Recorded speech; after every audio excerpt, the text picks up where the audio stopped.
하나님 주신 말씀 함께 보겠습니다. 역대상 17장 1절에서 10절 말씀.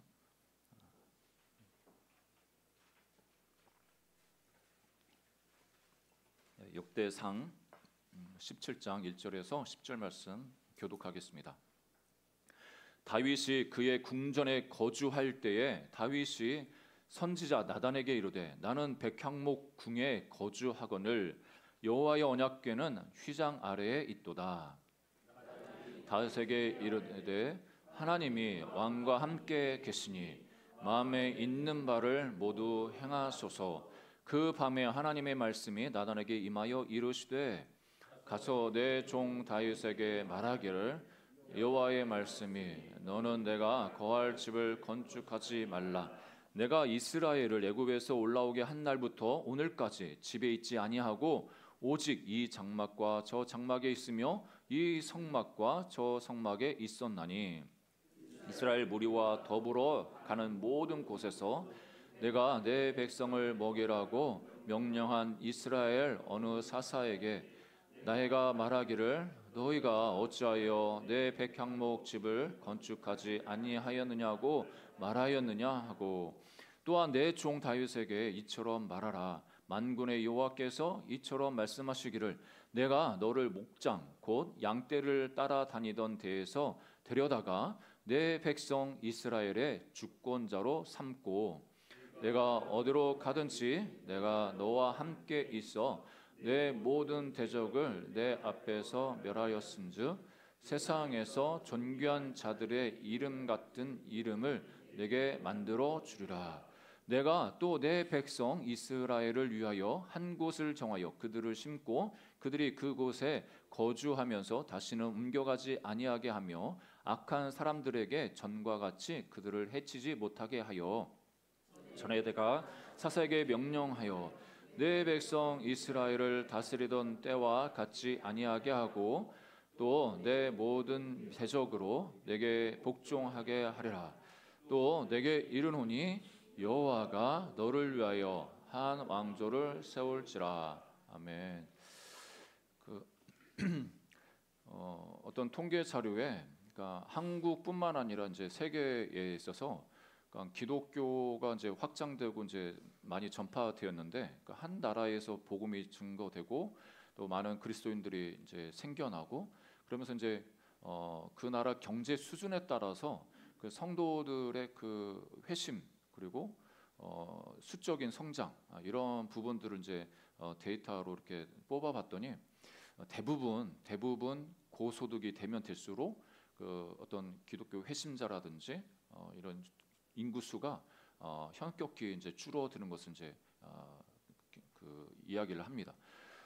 그러니까 우리가 이제 어렵고 힘들 때 진짜 하나님 의지하면서 열심히 이제 신앙생활 하다가도 어느 정도 삶의 수준이 되고 윤택하고 또 아무 문제 없을 때 그때는 하나님을 찾는 것보다는 이제 여유로워진 삶에 있어서 내가 누리고 싶은 거, 내가 하고 싶은 거 그걸 이제 찾아다니다 보니까 뭐 주일 성수는 이제 앱말이고 그냥 자기가 필요하면 언제든지 인터넷으로 예배 드리고 그렇게 또 자기 일을 보는 그런 분위기가 되었습니다. 오늘 본문에 보니까 다윗이 어떤 상황에 있느냐 이렇게 이야기할 때 다윗이 여전히 어떻게 보면은 안정되고 평안한 그때에도 다윗의 그 마음은 하나님을 향해서 변치 않았다는 것을 우리에게 보여주고 있습니다. 다윗의 마음을 잠깐 한번 살펴보기 원하는데요. 1절에 보니까 다윗이 그의 궁전에 거주할 때에 다윗이 선지자 나단에게 이르되 나는 백향목 궁에 거주하거늘 여호와의 언약궤는 휘장 아래에 있도다. 그러니까 이 역대상 17장 이 말씀은 또 사무엘하 7장의 그 배경과 동일합니다. 그러니까 이 역대상하라는 이 역사서를 언제 기록했냐면 이스라엘 백성들이 포로로 끌려간 다음에 그 포로기에서 이제 다시 귀환해 가지고 이스라엘 땅으로 왔을 때 이 이스라엘 백성들의 정체성이 뭐냐 그 정체성을 다시 한번 세우기 위해서 역사서를 새롭게 이제 쓰기 시작합니다. 그 많은 이제 자료들을 이용했겠죠. 사무엘 상하, 뭐 열왕기 상하 이런 자료들을 통해서 이제 하나님이 이 민족을 다윗을 중심으로 해서 이 민족을 어떻게 이루어 가셨는지를 설명을 합니다. 그래서 이 역대기에 나와 있는 다윗의 이야기를 보면 다윗이 사무엘이라든지 열왕기에 있는 그 범죄했던 장면이라든지 어떻게 보면 다윗의 흠이 될 만한 이야기는 조금 많이 가려져 있습니다. 오히려 다윗이 하나님 앞에 예배자로 어떻게 서 있는가, 그것에 이제 관심을 갖고 있죠. 사무엘하 7장에 보면 이 다윗이 어떤 상황이었느냐, 그러니까 궁전에 거주할 그때가 어떤 상황이었느냐 설명을 해주는데 1절에 보니까 여호와께서 주의 모든 원수를 무찌르사 왕으로 궁에서 평안히 살게 하신 때, 그러니까 이 다윗이 왕으로 등극을 하면서 처음에는 한 지파에 왕으로 이렇게 있다가 이제는 어떻게 보면 나머지 모든 12지파의 그 왕으로 등극하지 않습니까? 그러면서 이제 외적 블레셋이라든지 주변에 있는 이방 국가들로부터 많은 공격을 받는데 그런 원수들을 다 물리치고 이제 어느 정도 평안하고 있을 그때 다윗이 이런 마음이 들었다는 거죠. 그러니까 이 타이밍이 중요하죠. 우리가 화장실 들어갈 때랑 나올 때랑 좀 다르다고, 정말 급하고 어렵고 힘들 때는 하나님을 의지하고 하나님을 찾고 하나님께 가까이 하고 또 하나님께 물어보고 이렇게 하는데, 근데 그 모든 문제가 다 해결되고 이제 문제가 없어. 자녀들도 잘 되고 건강하고 나도 건강하고 재정적으로도 풍족하고 인간관계도 너무 좋고 또 여유가 생겨서 여러 가지 활동을 할 수 있고 이런 걱정 근심이 없는 거예요. 나를 해코지할 사람도 없고 그 환경 자체도 너무 평안한 그때 다윗이 어디에 마음이 있었느냐? 성경은 이렇게 기록하고 있습니다. 다윗이 그런 때 흥청만청 이제 하나님이 나에게 태평성대를 주셨구나, 이 민족에게 태평성대를 주셨으니까 즐기자. 우리가 그동안 못했던 것 마음껏 누리면서 그렇게 좀 잘 살아보자, 이렇게 한 게 아니라 2절에 보니까 왕이 선지자 나단에게 이르되 볼지어다 나는 백향목 궁에 살거늘 하나님의 궤는 휘장 아래에 있도다. 여기서 말이 휘장이지 텐트입니다. 텐트. 천막 아래 하나님의 언약궤가 여전히 있는 거예요. 그러니까 이 다윗은 좀 마음이 너무 이제 부담감이 있는 거죠. 나는 이렇게 잘 살고 있고 진짜 의리의리한 백향목 궁전에 살고 있는데 하나님을 예배하고 그 앞에서 이제 하나님 음성을 듣고 그런 언약궤는 저기 그냥 텐트 쳐놓고 거기다가 한 구석에 모셔놓은 거죠. 그러니까 얼마나 이 다윗의 마음이 조금 그러겠습니까? 하나님께 좀 죄송스럽기도 하고 빨리 이 하나님이 계실 정말 그 아름다운 성전을 한번 지어 두고 싶다, 이런 마음이 다 생기지 않겠습니까? 그래서 이 다윗이 다른 데 마음을 두지 않고 하나님의 존재, 그러니까 하나님이 계시는, 어떻게 보면은 그 자체가 하나님은 아니지만 하나님의 임재를 상징하는 그 언약궤를 보면서 그러면 하나님이 계실 곳을 조금 마련해 드리고 싶다, 이런 소원함이 생기는 거죠. 보통 이 말씀을 가지고 목회자들이 성전 건축을 할 때 성도님들에게 너무 많은 죄책감을 불러주는 설교를 했습니다. 아니, 하나님이 성전 건축도 안 했는데 웬 말이야, 집을 사면 돼요? 교회에 차가 없는데 차 타고 다녀도 돼요? 이 말씀은 그렇게 적용하는 게 아닙니다. 진짜 이게 너무 목회자들이 너무 잘못된 방향으로 이거를 좀 해가지고, 그 다윗의 그 마음은 누가 뭐라고 안 하고, 그러니까 하나님과 나와의 관계 속에서 하나님을 사랑하는 그 마음이 다윗에게 있는 거예요. 그러니까 누가 뭐라고 하지 않고 하나님 너무 그 관계 속에서 사랑하고 하나님께 뭔가를 좀 해드리고 싶은데 나는 잘 되고 이렇게 있는데 하나님이 언약궤에 있는 이 초소가 너무 초라해 보이고 그래가지고 그것이 못내 이렇게 마음이 쓰이는 거죠. 그러니까 다윗은 그 하나님과의 관계, 인격적인 관계를 정말 사랑의 관계를 맺고 있는 것을 보여주는 겁니다. 그러니까 그런 관계 속에서 자기가 이렇게 해드리고 싶은 거예요. 그런데 하나님 입장에서도 그걸 또 원하지 않으세요. 하나님이 뭐 집이 없어가지고 야 너희들 내 집 안 지어줘, 이렇게 삐지실 하나님이 아니거든요. 근데 너무 하나님을 그 너무 속 좁은 하나님으로 그렇게 이야기를 해버리니까 하나님이 하나님 되심이 너무 땅에 떨어져 버리는 거죠. 여러분, 하나님은 여러분 좋은 집에서 좋은 차 타시고 이렇게 누리길 원하십니다. 그거 했다고 야 너 나한테 뭐절 많이 안 해주면서 그렇게 하면 너 되겠어? 이러시지 않죠. 저희가 여러분들도 뭐 다 거쳐왔기 때문에 어떤 성도님, 뭐 장로님, 권사님 이렇게 이야기 들었을 때, 그때 그 이야기 들었을 때 너무 마음이 감동이 될 때가 있었어요. 그러니까 다윗처럼 우리 교회가 이렇게 아직 건축도 안 됐는데 우리 집 사면 안 되지? 집 사는 것을 보류하고 그 마음, 그러니까 그거는 단지 뭐 산다 안 산다 이런 거보다는 그러니까 하나님을 생각하는 마음에 있어서 죄송스러운 그런 마음, 그거를 하나님이 그거를 뭐라고 그 잘못됐어 이렇게 하시지 않죠. 오히려 그거를 어떤 부분에서는 하나님이 존중해 주시는 것을 볼 수가 있습니다. 아무튼 이 다윗이 하나님을 향해서 좋은 마음을 가지고 이제 내가 좀 살 집은 이렇게 든든하니까 하나님의 집을 저드리자 이렇게 했을 때 하나님이 거절하시죠. 바로 거절하신 그 상황에서 다윗이 그러면 또 어떻게 반응했나 우리가 볼 수가 있는데, 다윗은 자기가 순수한 마음을 하나님께 올려드려서 그것을 좀 받아 주셨으면 좋겠다 했는데 하나님이 단칼에 거절하셨단 말이에요. 그러면 사람 기분 나쁠 수가 있잖아요. 아니 하나님 뭐 나를 무시하나? 그 하나님의 거절이 나를 거절하는 건가? 나를 안 받아주는 건가? 하면서 좀 섭섭해할 수도 있는데 그거 전혀 상관없습니다.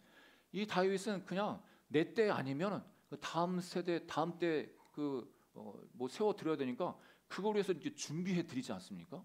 아니 다윗이 얼마나 하나님 앞에서 성숙한 마음을 가지고 있는지 우리에게 잘 가르쳐 주고 있습니다. 그리고 우리가 기도할 때 하나님을 향해서 수수한 마음이 어떻게 보면 그렇게 기도하고 또 하나님 응답을 구했지만 들어주지 않으실 때는 하나님의 또 다른 계획이 있다는 것을 여러분 꼭 기억하시기를 주 이름으로 축복합니다. 어떻게 우리가 이 목숨 걸고 기도하는 그 기도 제목이 안 들어주면은 우리가 또 실망해 버릴 때가 많거든요. 내 기도 응답이 안 되는 게 하나님이 나를 거절하신 건가? 하나님 나를 안 사랑하나? 이렇게 받아들일 수 있는데 전혀 아니거든요. 전혀 아닙니다.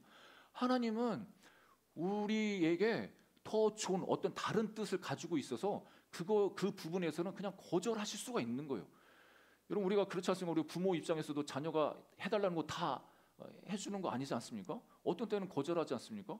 그거는 그 자녀를 안 사랑해서가 아니라 또 자녀를 향한 또 다른 계획이 있기 때문에 그렇습니다. 하나님이 이 다윗을 향해서 또 다른 계획이 있음을 이렇게 말씀하시죠. 이 상황에서 두 번째 나단의 조언을 좀 보고 싶은데, 다윗이 하나님을 향해서 좋은 마음을 가지고 집 져드려야겠다, 집 져드리고 싶다 이렇게 했을 때 나단이 이렇게 이야기합니다. 2절에 보니까 나단이 다윗에게 아뢰되 하나님이 왕과 함께 계시니 마음에 있는 바를 모두 행하소서. 여러분 이 나단의 조언이 괜찮은 것 같습니까? 나단이 좋은 조언을 해준 것 같습니까? 저는 개인적으로 나단이 이렇게 해주는 것도 목회적으로 이렇게 할 수도 있겠다 이렇게 생각이 듭니다. 왜냐하면 이 다윗이 하나님을 향해서 좋은 마음을 가지고 있고 뭐 하나님을 위해서 나쁜 짓 하려고 한 게 아니라 하나님을 사랑하는 마음을 가지고 하나님이 계실 곳을 마련해 주는 이게 더 순수하지 않겠습니까? 좋지 않습니까? 그리고 또 하나님 앞에서 이 다윗이 정직하면서 또 충성되면서 이거 좋은 어떻게 보면은 하나님 앞에서 바르게 살아왔기 때문에 하나님이 당신과 함께 있으니까 늘 주님과 동행했으니까 그 마음에 소원함 일어나는 대로 좀 하세요. 이렇게 조언할 수도 있을 것 같습니다. 이 나단이 그런 차원에서 이렇게 다윗에게 격려를 해준 거죠. 칭찬을 하고. 저도 이런 상황이면 칭찬하면서 좋은 마음을 가지셨네요 하면서 칭찬해 줄 것 같습니다. 나단도 그런 마음으로 이 다윗을 칭찬하고 격려해 주지만, 그런데 여러분 이 상황에서 이 나단은 합리적인 판단은 할 수 있었겠지만 영적인 판단은 하지 못했습니다. 그게 무슨 말이냐면 그 상황과 정황에 좋은 뜻과 좋은 의도, 목적이 있지만 결국에 가서는 하나님께 묻지 않는 그 실수를 한 거죠. 그러니까 특별히 선지자는 더더욱 하나님의 뜻이 무엇인지를 먼저 발견하고 그것을 묻고 그 하나님의 뜻을 가지고 백성들에게 그 뜻을 이제 선포를 해야 되는데 나단이 생각할 때는 다윗이 뭐 나쁜 일을 하려고 한 것도 아니고 하나님과 함께하는 삶을 살고 있고 그 마음에 좋은 뜻에서 그렇게 한다고 하니까 바로 오케이 한 거죠. 그런데 하나님이 무엇이 이렇게 딱 급하신지 그날 밤에 나단하게 나타나셔서 이렇게 말씀하십니다. 그게 3, 4절 말씀인데 같이 한번 읽어볼까요? 시작.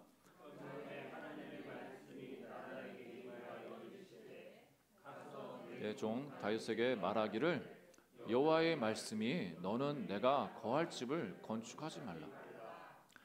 하나님이 뭐가 급하셨는지 그날 밤에 나단에게 뭐 꿈에서 나타나셨는지 아니면 나단이 기도할 때 이렇게 말씀을 주셨는지 모르겠지만 아무튼 그 하나님 말씀이 나단에게 임해서 다윗한테 빨리 가가지고 건축하지 말라고 그래 이렇게 막으시는 거죠.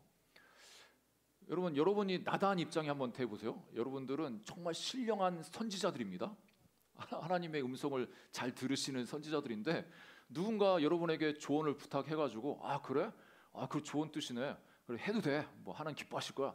이렇게 했는데 그날 밤에 하나님이 야 그거 아니야. 그거 아니야.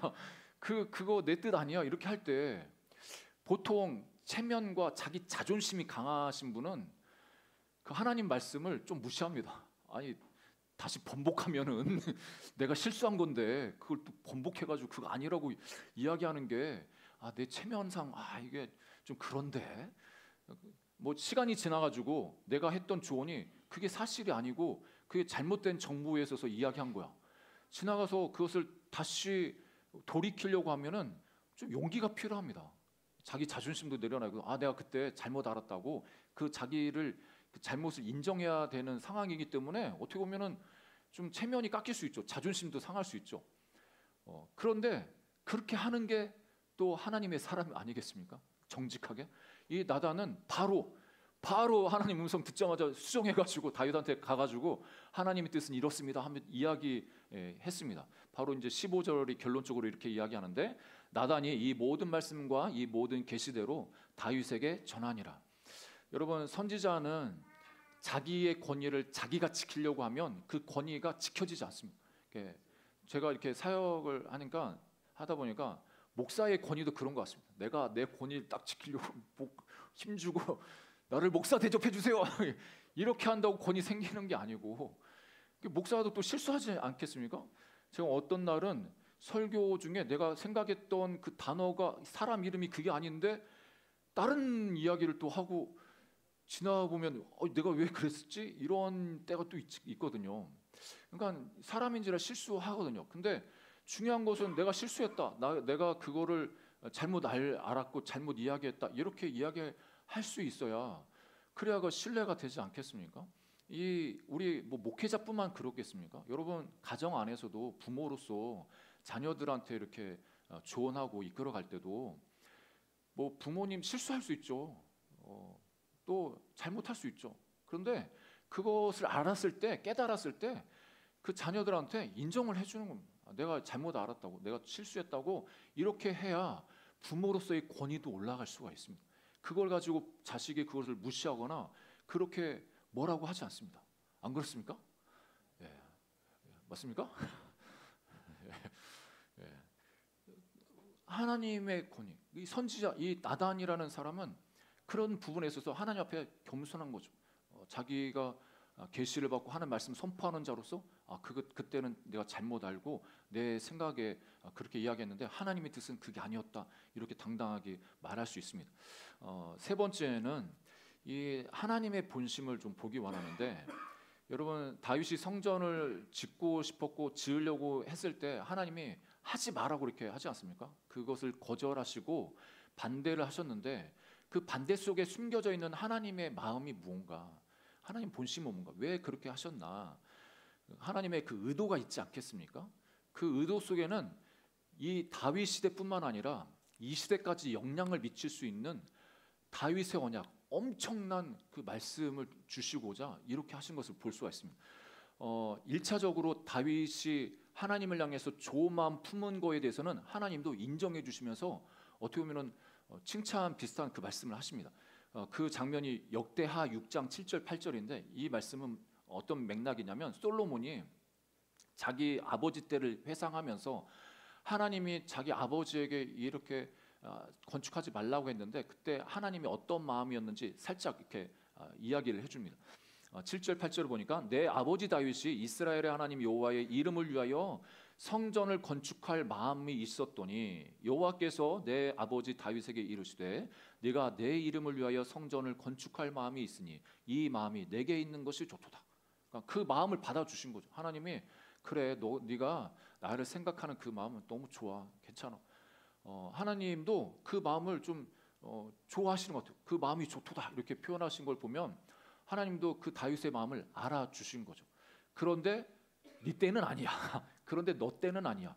왜 네 때가 아니냐면 너는 피를 많이 흘려서 그래. 그게 이제 22장 역대상 22장 8절 말씀인데 여호와의 말씀이 내게 임하여 이르시되 너는 피를 심히 많이 흘렸고 크게 전쟁하였느니라. 내가 내 앞에서 땅에 피를 많이 흘렸은즉 내 이름을 위하여 성전을 건축하지 못하리라. 하나님은 하나님의 성전이 하나님이 주시는 안식과 평화의 시대에 그 성전이 건축되기를 원하셨습니다. 그리고 솔로몬이라는 아들을 통해서 그것을 짓게 하셨는데 여러분 잘 아시는 것처럼 솔로몬이라는 이름 뜻이 평화로운 자, 평강의 아들, 평강한 자 그런 뜻이 있습니다. 평강의 사람 이 솔로몬을 통해서 그 성전을 짓게 하신 겁니다. 그리고 더 나아가서 하나님이 그 공간 자체에 의무를 부여하거나 이게 너무 하나님께 기쁘다 이런 것이 아니라 우리가 정말 알기 원하시는 것을 이렇게 보여주시는데 말씀하시는데 하나님은 어느 한 공간에 묶여가지고 그 안에서 뭐 으리으리한 집에서 터줏대감처럼 앉아가지고 그렇게 계시려고 하시는 분이 아니라 하나님 백성들과 언제나 함께 동행하시고 여기 갔다 저기 갔다 여기 갔다 저기 갔다 이렇게 하기를 원하시는 분이라는 것을 자기가 어떤 존재인지를 계시하십니다. 그게 이제 5절 6절 말씀인데 우리 한번 보시면 내가 이스라엘을 애굽에서 올라오게 한 날부터 오늘까지 집에 있지 아니하고 오직 이 장막과 저 장막에 있으며 이 성막과 저 성막에 있었나니 이스라엘 무리와 더불어 가는 모든 곳에서. 그러니까 하나님은 그러니까 우리가 뭔가 의리의리하게 뭐 성전 건물 지어가지고 거기에 하나님이 임재하시고 거기만 계십시오. 거기에 머물러서 계실 그 하나님이 아니고 하나님은 하나님의 자녀들, 하나님 백성들 어디 있든지 간에 직장에 있든지 집에서 화장실에 있든지 아니면은 어디를 가든지 늘 동행하시고 함께하길 원하시는 거예요. 그게 하나님 아버지의 마음이라는 것을 보여주고 계신 거죠. 우리는 그 우상 숭배의 그 어떤 생각이 있어가지고 어떤 큰 건물 져가지고 거기에다 의리하게 주면은 하나님이 거기 계시니까 신이 거기 있으니까 거기 매일 찾아가가지고 거기 찾아가서 이렇게 뭔가를 해야 우리에게 복이 되고 이런 생각이 있습니다. 하나님은 공간 그거에 묶여 있기를 원하지 않는다니까요. 그러니까 그러면서 하나님이 하시는 말씀 6절 후반절에 보니까 너희가 어찌하여 내 백향목 집을 건축하지 아니하였느냐고 말하였느냐. 그러니까 하나님도 이 사사를 통해서 야 왜 내 집 안 지어줘 이렇게 째째하게 그렇게 이야기하지 않았다는 거죠. 하나님이 그거 안 지어줬다고 삐져가지고 화내시고 이러지 않으시다는 거죠. 우리 하나님은 우주 만물을 창조하신 하나님이십니다. 이 우주 만물도 우리 하나님을 다 담을 수가 없습니다. 누가 하나님을 담을 수 있겠습니까? 누가? 예? 어떤 공간이 어떤 화려한 건물이 하나님을 담을 수 있겠습니까? 전혀 그렇게 할 수가 없습니다. 그거는 다 단지 우리 인간을 위해서 만들어 놓은 거예요. 인간을 위해서 인간이 비피하려고 만들어 놓은 그런 수준이지 하나님은 어떤 거에서 매이지 않고 거기에 묶여있지도 않고 그거 안 해줬다고 섭섭해하지도 않으시고 뭐라고 하실 분이 아니시라는 거예요. 우리 하나님은 우주에 편만하게 존재하시는 크신 하나님이신 것을 말씀하십니다. 그러면서 하나님께서 다윗에게 그 과거를 회상하게 하시죠. 7, 8절에 또한 내 종 다윗에게 이처럼 말하라. 만군의 여호와께서 이처럼 말씀하시기를 내가 너를 목장 곧 양떼를 따라다니던 데에서 데려다가 내 백성 이스라엘의 주권자로 삼고. 그러니까 이 하나님이 이 다윗을 어떻게 보면 목동을 치고 있는 목자 아니었겠습니까? 저 어떻게 보면 아버지의 양들을 치는데 형들은 어떻게 보면 다 다른 데 있고 자기만 혼자 양들 지키면서 그렇게 있는 그 목자 다윗을 눈여겨 보셔가지고 하나님의 주권적인 선택으로 그 다윗을 택해가지고 이스라엘의 왕으로 주권자로 이렇게 삼으셨다는 거죠. 그러니까 다윗의 입장에서는 얼마나 황송한 일 아니겠습니까? 너무나 감격스러운 일이죠. 그러니까 하나님이 내가 너를 그렇게 세웠어. 그러면서 내가 어디로 가든지 네가 어디 가든지 내가 너와 함께했다. 다윗아 그거 아냐? 내가 너 어디 있든지 내가 너와 함께했어. 네가 범죄할 그 현장에서도 함께했고 네가 싸움터에서 피비린내나는 전쟁할 때 그때도 내가 너와 함께했다. 하나님이 다윗에게 내가 너와 함께하고 그 함께하는 것을 얼마나 기뻐하는지를 이렇게 말씀하시는 거예요. 여러분 이 시대의 사람 우리들 향해서도 그렇습니다. 하나님이 우리를 향해서도 계속 내가 너와 함께했어.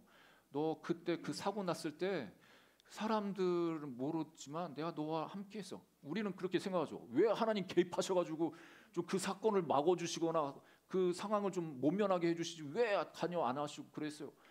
하나님도 어떻게 보면 하나님 입장에서는 다 뜻이 있었고 자녀가 아파할 걸 알면서도 어떤 부분에서 하나님이 그냥 개입 안 하시고 가만히 있으셨는 거예요. 그러니까 그 상담사 하시는 그 목사님들 이야기를 많이 들어오면 그런 거죠. 이제 그 하나님 앞에 하나님을 향한 오해, 섭섭함, 원망 뭐 이런 게 이제 누구나 다 있는데 그 마음 구석에 묶어 놓고 있는데 그걸 표현하지는 않습니다. 근데 어느 순간에 그게 터져가지고 이제 하나님 향해서 이제 분노를 발할 때가 있는데 그러니까 그 상황은 그러니까 왜 그때 하나님 왜 그때 내 기도 안 들어줬어요? 왜 그때 하나님 관여 안 했어요? 다른 사람들한테 그때 나는 그렇게 힘들게 있었는데 왜 하나님 그때 왜 나한테 관여를 안 해주셨어요? 그럴 때 하나님이 그럴 때마다 상담하실 때마다 그 들을 때마다 하나님이 보여주시는 것은 하나님이 그 옆에서 눈물을 흘리고 있는 그 아버지 그 모습을 보여주시는 거죠. 우리는 다 알 수 없죠. 그 상황 어떻게 왜 그렇게 됐는지 이해할 수 없죠. 근데 하나님은 다른 계획이 또 있으신 거예요. 또 다른 계획. 그러면서 그 하나님이 또 다른 계획을 이야기하실 때 10절에 결론적으로 내가 다윗을 통해서 한 왕조를 세우겠다. 내가 한 왕조를 세울 거야 하면서 다윗 언약을 이렇게 말씀하십니다. 여러분 구약 성경에서 이 언약 개념이 너무 중요한데 아브라함 언약, 뭐 모세 언약, 그 다윗 시내산 언약, 다윗 언약 이 언약 하나님은 우리의 언약의 하나님이라고 하죠. 하나님은 일방적으로 우리에게 약속을 주시고 그 약속을 지키시는 신실하신 하나님이신 것을 이 구약 성경을 통해서 이렇게 쭉 이야기를 합니다. 그 다윗 언약도 다윗한테 하나님이 그냥 약속을 해주신 거예요. 야, 내가 너 때로 왕에서 끝나는 게 아니라 네 이후에도 계속 네 자손들이 왕으로 그렇게 등극할 거고 그 왕위가 견고할 거야. 이렇게 약속하시는 거죠. 얼마나 놀랍습니까? 그 장면이 11절부터 14절인데 이 말씀을 읽으면 다윗 너무 좋겠다. 진짜 다윗은 뭐가 이렇게 하나님께 이쁨 받아가지고 이런 축복을 받았나 이렇게 또 생각할 수 있습니다. 우리 11절부터 14절 한번 같이 읽어볼까요? 같이 읽겠습니다. 시작. 내 생명에 연한이 차서 내가 조상들에게로 돌아가면 내가 내 뒤에 내 씨 곧 내 아들 중 하나를 세우고 그 나라를 견고하게 하리니 그는 나를 위하여 집을 건축할 것이요 나는 그의 왕위를 영원히 견고하게 하리라. 나는 그의 아버지가 되고 그는 나의 아들이 되리니 나의 인자를 그에게서 빼앗지 아니하기를 내가 내 전에 있던 자에게서 빼앗음과 같이 하지 아니할 것이며 내가 영원히 그를 내 집과 내 나라에 세우리니 그의 왕위가 영원히 견고하리라 하셨다 하라. 여러분 하나님이 어느 날 여러분 꿈에서 나타나셔가지고 누구누구야 내가 너를 사랑하고 축복한다. 네 후손 대대로 내가 너를 네 가문을 아주 복되게 해가지고 이 땅에서 정말 영향력 있는 그런 집안으로 그렇게 세워줄 거야. 너 때의 그 신앙, 네 다음 후손들도 계속 그 신앙을 이어받아가지고 아주 세세토록 사람들로부터 존경을 받고 칭찬받고 그렇게 할 거야. 그 왕이 그게 끝까지 갈 거야. 이렇게 말씀하셨으면 얼마나 감격스럽겠습니까? 이 다윗의 언약이라고 하는데 여러분 그거 아세요? 이 다윗의 언약은 저와 여러분을 위해서 주신 겁니다. 다윗과 그 후손들에게 1차적으로는 주셨겠지만 이 다윗 언약은 저와 여러분을 구원하시기 위해서 하나님이 과거에 구약시대 때 어떻게 보면 밑밥을 먼저 깔아놓으신 겁니다. 오로지 저와 여러분을 위해서. 이 언약이 1차적으로는 이스라엘 백성들에게 있어서 남유다가 멸망하면서 이게 언약이 이게 성취 이게 어떻게 보면은 안 이루어진 거 아니야? 약속이 폐기된 거 아니야? 이렇게 생각할 수 있습니다. 왜냐하면 왕위가 그때 끝나거든요.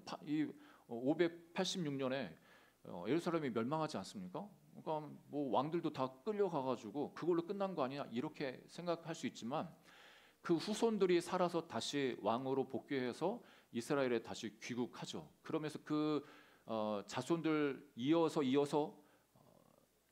나온 게 이제 그 속에서 예수님이 태어나십니다. 그러니까 마태복음 1장이 바로 그 족보를 쭉 기록을 하고 있는데 예수님께서 이 말씀을 성취하신 분이라는 것을 이 누가복음 1장 31절 33절에 말씀합니다. 그러니까 이 천사가 마리아에게 이렇게 찾아와가지고 네가 성령으로 잉태할 것이다 이야기할 때 그 잉태된 그 존재가 어떤 존재인지를 가르쳐 주시는데 이렇게 말씀하십니다. 우리 31절부터 33절 한번 같이 읽겠습니다. 시작. 보라 내가 잉태하여 아들을 낳으리니 큰 자가 되고 지극히 높으신 이의 아들이라 일컬어질 것이요 주 하나님께서 그 조상 다윗의 왕위를 그에게 주시리니 영원히 야곱의 집을 왕으로 다스리실 것이며 그 나라가 무궁하리라. 그러니까 다윗의 혈통으로 태어난 예수 그리스도를 통해서 이제 다윗의 눈으로 보여지는 이 세상 왕국이 아니라 눈에 보이지 않는 하나님 나라 왕국, 그 왕국의 왕으로 예수님이 통치하시고 그 통치가 영원히 이제 있을 것이라는 것을 말씀하시는 거죠. 여러분 그 하나님 나라, 그 하나님 왕국에 우리는 초대를 받았고 택함을 받아서 그 하나님 나라에서 지금 살고 있는 겁니다. 우리는 지금 이 한국 땅에서 살고 있지만 우리는 영적인 존재로서 우리의 신분은 하나님 나라 백성으로 이 땅을 살고 있는 것입니다. 여러분 이거를 꼭 기억하시기를 주의 이름으로 축복합니다. 그러니까 우리가 이 땅에 뭐 정치, 경제, 사회 이런 여러 영향력을 받고 살고 있지만 궁극적으로는 우리는 하나님 나라 백성이고 하나님 나라 그 언약 백성 그 수혜자로서 우리가 이렇게 살고 있는 겁니다. 너무나 큰 축복을 받고 있는 거죠. 여러분 이게 하나님이 그 많고 많은 사람들 중에 다윗을 택해서 왕으로 삼으시고 그 후손을 통해서 또 예수님을 이 땅에 보내어 주셨는데 우리 또한 이 시대에 많고 많은 사람들 중에 저와 여러분들을 향해서 그냥 택하셔서 내가 너를 복 줄 거야, 내가 구원할 거야, 그렇게 언약을 세우시고 우리를 이끌어 주신 겁니다. 우리는 단지 그 하나님의 초청에 반응해가지고 믿습니다, 하나님 감사합니다, 그렇게 따라가는 거죠. 여러분 그 믿음을 너무 어렵게 생각하면 어려울 수 있는데 쉽게 생각하면 하나님의 그 초청에 그래요 하나님 나는 죄인이고 나는 그런 은혜를 받을 자격이 없는데 하나님이 그렇게 하신다니까 그렇게 하셨다니까 내가 그 하나님을 모셔드리고 왕으로 예수님을 왕으로 그렇게 모셔드리고 그렇게 예수님을 따라가겠습니다. 그렇게 그 결단할 때 하나님의 그 언약의 그 약속 관계가 맺어지면서 우리를 하나님께서 지키시고 끝까지 책임져 주신다는 겁니다. 여러분 그래서 우리가 언약 백성이 되었습니다. 하나님의 언약 관계 안에 있는 그 백성이 되은 거죠. 그래서 베드로전서 2장 9절에 이렇게 우리 유명한 말씀하시죠. 우리 함께 읽어볼까요? 시작. 그러나 너희는 택하신 족속이요 왕 같은 제사장들이요 거룩한 나라요 그의 소유가 된 백성이니. 우리가 단지 하는 것은 그냥 예수님의 초청에 그래요 예수님 나는 죄인이고 죽을 수밖에 없는 진노받아 마땅한 사람들인데 나를 구원해 주신 것 감사합니다. 나를 위해서 십자가 지시고 나를 위해서 죽으신 것 감사합니다. 또 나를 위해서 부활하신 것 너무나 감사합니다. 그것을 내가 믿습니다.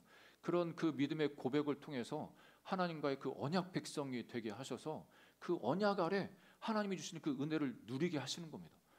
여러분, 그 언약 백성으로 이 땅에서 하나님이 주신 그 은혜를 누리시기를 주 이름으로 축복합니다. 그래서 갈라디아서 3장 29절에 이렇게 말씀하시죠. 우리 다시 한번 읽어보겠습니다. 29절 시작.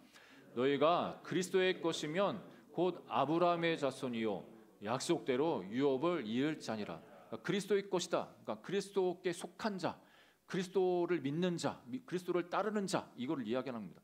너희가 그리스도께 속한 자면, 그리스도 안에 들어와 있으면 아브라함의 자손이라고 합니다. 그러니까 우리는 이스라엘 사람들이랑 피 한 방울 안 섞였습니다. 이 아브라함이랑 피 한 방울 안 섞였습니다. 그런데도 불구하고 너희들은 아브라함의 자손이야. 예수님 안에 들어왔으면 너희들은 하나님의 자손이 아브라함의 자손이 됐고 그 하나님이 약속하신 대로 유업을 이을 자야. 이렇게 말씀하시는 거죠. 여러분, 하나님, 저와 여러분은 하늘나라에 그 유업을 이을 자로 이렇게 부르심을 받았습니다. 그 유업을 여러분 소유하고 계십니다. 이것을 꼭 기억하시기를 주의 이름으로 축복합니다. 여러분, 이 말씀이 우리는 늘 들어가지고 이게 얼마나 놀라운 말씀인지 잘 모를 때가 있어요. 저도 이거를 100%다 너무 영광스러운 이 말씀을 다 이해한다고 할 수는 없습니다. 왜냐하면 여러분 생각해 보세요.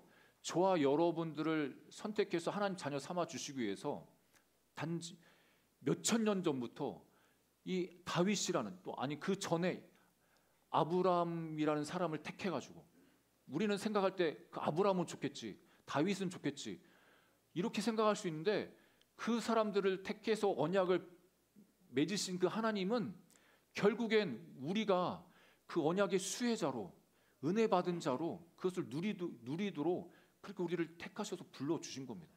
몇천 년에 걸쳐서 저와 여러분 한 사람 한 사람을 구원하시기 위해서 하나님이 이 놀라운 구원의 역사를 베풀어 주셔서 이렇게 그 하나님 백성 삼아 주신 겁니다. 여러분, 이 은혜를 우리가 꼭 기억하시기를 주님으로 축복합니다. 이게 어떻게 보면은 우리한테 뭔가 잡힌 게 없고 이게 나랑 내 실제 생활에 뭐가 도움이 돼 이렇게 생각할 수 있지만 여러분, 이 땅에서 내가 어떤 존재인지에 대한 확신을 가지면 이 땅에 수많은 문제와 어려움이 닥쳐 있을 때 잠시 잠깐은 요동할 수 있지만 하나님이 주신 그 평강 가운데 어떤 어려움도 극복할 수 있는 힘이 생깁니다. 여러분, 그 힘을, 그 은혜를 누리시기를 주님으로 축복합니다. 우리 자신 스스로는 내세울 게 아무것도 없는 존재입니다. 어떻게 보면 다윗 자체도 하나님 앞에 내세울 게 없는 사람이었습니다. 그렇죠. 하나님은 주권적으로 다윗을 택해 주셨습니다. 그걸 통해서 다윗의 언약을 통해서 예수 그리스도를 이 땅에 보내어 주셨고 그 예수 그리스도를 믿는 자에게 동일하게 하나님의 그 유업을 우리에게 주셨고 그 은혜를 누리게 하셨습니다. 저와 여러분이 그런 은혜를 받은 자입니다. 그 언약의 수혜자가 되었습니다. 이것을 기억하고 한 주도 승리하시기를 주님으로 축복합니다. 이번 주에 이제 그 수련회가 있는데요. 수련회 준비하면서 우리가 전교인 수련회 처음 가는 거 아니겠습니까? 처음 가는 하나님, 이 수련회를 어떻게 좀 이끌어 가야 됩니까? 어떤 수련회가 되길 원하십니까? 이게 물어볼 때 하나님이 주신 말씀이 에베소서 2장 14절 22절 말씀이었습니다. 여기 띄우진 않았는데 그 말씀은 이방인이나 그 유대인이나 한 권속, 한 하나님의 권속 자녀가 되었다는 거죠. 하나님의 가족이 되었다는 그 말씀입니다. 그러니까 우리가 지금까지 신앙생활 각자 다양하게 이렇게 같이 가깝게 신앙생활을 하신 분도 있고 또 다른 데에서 또 멀리서 이렇게 오신 분도 있고 하나의 공동체로 이렇게 만나서 하나님 한 몸을 이루면서 이제 예수님을 알아가고 있는데 우리 공동체가 주 안에서 하나님 안에서 한 가족됨을 누리고 서로를 격려하는 시간이 되기를 소망합니다. 그래서 하나님 그런 시간을 갖기를 원하셔서 또 이런 수련회를 준비했습니다. 이따 예배 끝나고 광고의 말씀에 안내를 좀 드릴 텐데 여러분 계속 기도해 주시고 처음 준비하다 보니까 또 미흡할 수 있지 않겠습니까? 또 여러 가지 또 그렇지만 우리가 가족됨으로 가족됨으로 서로를 이해하면서 또 기다려주면서 그렇게 함께 귀한 시간을 만들어갔으면 좋겠습니다. 이제 함께 기도하면 좋겠습니다. 하나님, 우리를 사랑해 주시고 자녀 삼아 주신 것, 언약 백성 삼아 주신 것 감사합니다. 우리가 아무 자격이 없지만 하나님의 새 언약 백성으로 우리를 불러 주셨습니다. 이 땅에서 그 언약 백성으로서 하나님 나라를 살게 해 주옵소서. 이 땅에 우리를 통해서 하나님 나라가 이 땅에 세워지는 것을 보게 해 주옵소서. 하나님은 우리를 너무나 사랑하셔서 늘 동행하길 원하시는데 그 하나님과 동행하는 우리 삶 되게 해 주옵소서. 또 우리 수련회 가운데 은혜 주옵소서. 우리 주님 한번 부르짖고 제가 기도하겠습니다. 주여, 주신